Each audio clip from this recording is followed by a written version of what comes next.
శ్రీ వారాహిదేవి జ్యోతిష్యాలయం విద్య, ఉద్యోగం, వ్యాపారం, పెళ్లి, ఆరోగ్యం, సంతానం, భార్యాభర్తల మధ్య గొడవలు, అత్తాకోడల మధ్య గొడవలు, ప్రేమించి మోసపోవడం, స్త్రీ పురుష వశీకరణం, ధనం నిలవలేకపోవడం, మీకు ఎటువంటి సమస్యలైనా 24 గంటల్లో పరిష్కారం లభించబడును. నెంబర్ 1 వశీకరణ స్పెషలిస్ట్ కేరళ తాంత్రిక్ గురువు గారు పూజారి పండిత్ పవన్ నంబూద్రి గారు.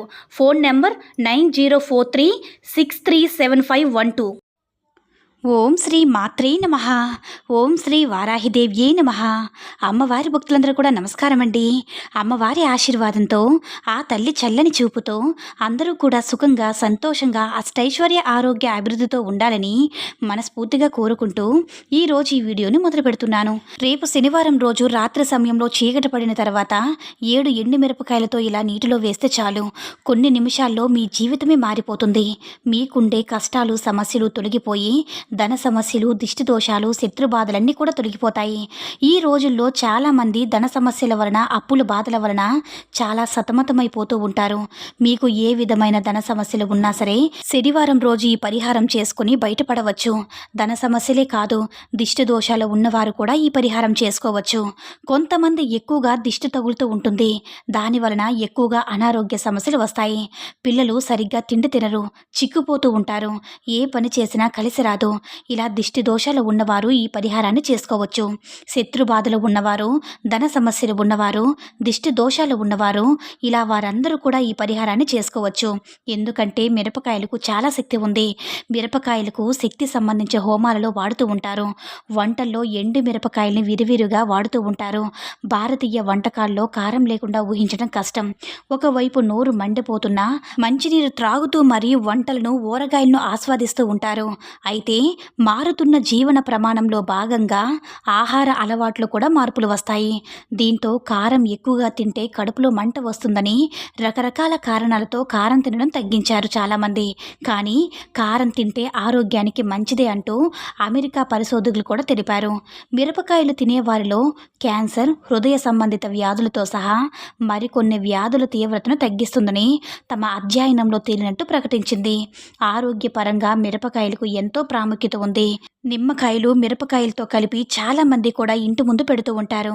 ఎందుకంటే కాకి వాహనంపై తిరిగే లక్ష్మికి పుల్లగా ఉండే నిమ్మన్న, కారంగా ఉన్న మిరపన్న చాలా ఇష్టం. ఎవరైనా వాటిని సమర్పిస్తే వాటిని ఆరగించి వారికి ఎటువంటి నష్టం కలిగించదు. అందుకే కొత్త ఇంటి గుమ్మాలకు, షాపులకు, వాహనాలకు ముందు మిరపకాయలతో ఒక దండ వేలాడదీస్తారు. వాటిని స్వీకరించి అలక్ష్మి అక్కడి నుంచి వెళ్ళిపోతుంది, ఇక లోపలికి రాదు. అందుకే ప్రతి ఇంటి ముందు కూడా ఇలా వేలాడదీయడం ఆనవాయితీగా వస్తుంది. అసలు ఇంతకీ శనివారం రోజు మిరపకాయలతో ఏం చేయాలనే విషయాన్ని ఇప్పుడు వీడియోలో వివరంగా తెలుసుకుందాము. అంతకన్నా ముందు తెలివితేటలు ఉంటే ఎలాంటి పరిస్థితుల్లో అయినా సరే విజయం మన సొంతం అవుతుందని తెలిపే కథను విందాము. ఒకప్పుడు దట్టమైన అడవిలో ఒక నక్క ఉండేది. దాని పేరు మహాచతురత. అయితే ఆ మహాచతురక చాలా తెలివైనది. ఒకరోజు మహాచతురక ఆహారం కోసం తిరుగుతూ ఉండగా చనిపోయిన ఏనుగును చూసింది. దాని మాంసాన్ని తినాలనుకుంది. కానీ దాని పళ్ళు ఏనుగు యొక్క కఠినమైన చర్మాన్ని తినేంత బలంగా లేవు. కాబట్టి ఎవరైనా వస్తారని మహాచతురక ఓపిగ్గా చూసింది. ఈలోగా సింహం అక్కడికి వచ్చింది. అప్పుడు ఆ నక్క అతనితో, రాజుగారు, దయచేసి ఈ ఏనుగుని రుచి చూడండి. నేను మీకోసం మాత్రమే కాపలా కాస్తున్నాను. ఈ చనిపోయిన ఏనుగు మీరు ఆస్వాదించండి అంది. కానీ సింహం, నేను తాజా జంతువులు మాత్రమే తింటాను, పాతవి కాదని చెప్పి సింహం తన దారిలో వెళ్ళిపోయింది. నక్క ఏనుగు యొక్క పూర్తి మృతదేహం తనకే దక్కినందుకు చాలా సంతోషించింది. తర్వాత ఒక పులి వచ్చింది. పులి రాగానే భయపడిందనమాట. పులి ఏనుగు మొత్తాన్ని కూడా తినగలదని తనలో తానే అనుకుంది. అందువల్ల పులితో ఒక వేటగాడు ఏనుగును విషపూరిత బాణానితో చంపాడు. ఎవరైతే దాని మాంసం తింటారో ఆ విషం కారణంగా చనిపోతారు. ఇతరుల ప్రాణాలు కాపాడడానికి ఏనుగు కాపలాగా ఉన్నానని చెప్పింది. దాంతో భయపడి పులి వెంటనే ఆ దట్టమైన అడవిలోకి వెళ్ళిపోయింది. పులి వెళ్ళిన వెంటనే అక్కడి నుంచి 2 రాబందులు వచ్చాయి. అవి ఏనుగు మృతదేహంపై కూర్చున్నాయి. తెలివైన నక్క రాబందులు ఏనుగులు తినాలని అనుకోలేదు. అందువల్ల నక్క వాటితో, నేను ఏనుగులు వేటాడి దాని చర్మాన్ని 2 వేటగాళ్లకు విక్రయించాను. వారు ఎప్పుడైనా ఇక్కడికి రాగలరు. మీరు ఏనుగు తినడం చూస్తే వారు మీ ఇద్దరిని కూడా చంపుతారని చెప్తుంది. రాబందులు వెంటనే భయపడి పారిపోయాయి. ఏనుగు యొక్క మాంసం ఇక తినడం సెలవు అనడానికి నక్క ఒక గట్టి చెక్కని వెతుక్కుందనమాట. చివరికి ఒక చిరు చిరుతపులులు వచ్చాయన్నమాట. చిరుతపులికి పదునైన దంతాలు ఉన్నాయని నక్కకు తెలుసు. చిరుత పులి ఏనుగు మొత్తాన్ని తినగలదు. అలా నాకు ఒక్క ఆహారం కూడా దొరకదని ఆలోచించి వెంటనే నక్క చతురతతో, అన్నా మిత్రమా, మీరు ఆకలిగా ఉన్నట్లు అనిపిస్తుంది, ఈ ఏనుగు తినండి. కానీ మీరు అనుకునే సింహం ఇక్కడ వేటాడింది. సింహం తన కుటుంబాన్ని తీసుకురావడానికి ఇంటికి వెళ్ళింది. సింహం వచ్చేటప్పుడు నేను మీకు చెప్తాను, అప్పుడు మీరు పారిపోవచ్చని చెప్పింది. చిరుతపులి ఆ మాటలకి అంగీకరించి వెంటనే ఏనుగును తినడానికి వెళ్ళింది. చిరుతపులి ఏనుగును తినబోతున్న సమయంలో నక్క చూసి వెంటనే సింహం వస్తుందని చెప్పి అరిచిందనమాట. చిరుతపులి వెంటనే అక్కడి నుంచి అడవిలోకి పారిపోయింది. అంతటితో ఆ నక్క చాలా సంతోషించి ఏనుగు యొక్క మాంసాన్ని ఆస్వాదించింది. ఈ కథలో నీతి ఏమిటంటే, ఏ సమయంలో అయినా తెలివిగా వ్యవహరిస్తే విజయం ఎప్పటికీ మీరే అవుతుంది. ఇక్కడ నక్క తెలివిని ప్రదర్శించిన కారణంగా ఎంతో మందికి దక్కాల్సిన ఆహారాన్ని తను చిక్కించుకుంది. ఇక ఈ వీడియోలోకి వస్తే, ఎవరైతే ధన సమస్యలు ఉన్నాయని, ఇంట్లో ఎప్పుడూ ఏదో ఒక సమస్య వస్తుందని, శత్రు బాధలు పెరిగిపోతున్నాయని బాధపడుతున్నారో, శనివారం రోజు చీకటి పడిన తర్వాత 7 ఎండు మిరపకాయలు తీసుకోండి. అలా తీసుకున్న తర్వాత మంచిగా ఉన్న 7 ఎండు మిరపకాయలు తీసుకొని ఒక ఎర్రటి వస్త్రంలో వేయండి. అలా ఒక గుప్పెడ నల్ల ఆవాలను కూడా ఆ వస్త్రంలోనే వేయండి. అలా వేసిన తర్వాత మూట కట్టండి.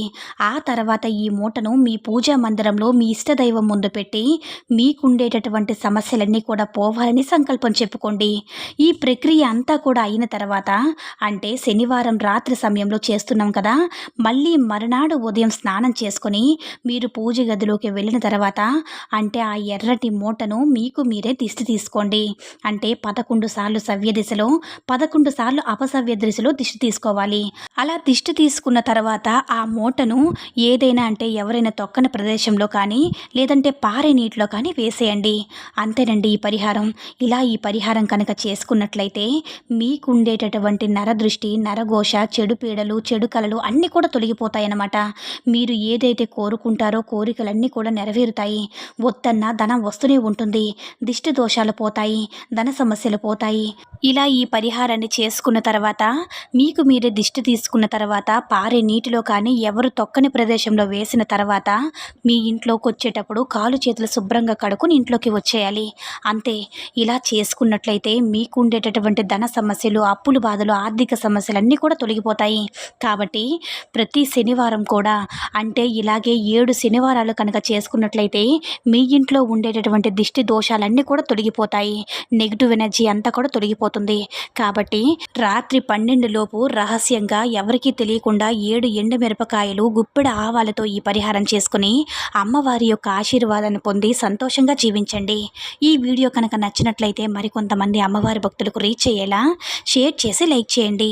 అలాగే మన ఛానల్ని ఎవరైనా మొదటిసారిగా చూస్తున్నట్లయితే తప్పకుండా సబ్స్క్రైబ్ చేసుకుని మాకు కొంచెం సపోర్ట్ చేయండి. సర్వే జన సుఖినో భవంతు. ఓం శ్రీ మాత్రే నమః. ఓం శ్రీ వారాహిదేవ్యే నమః.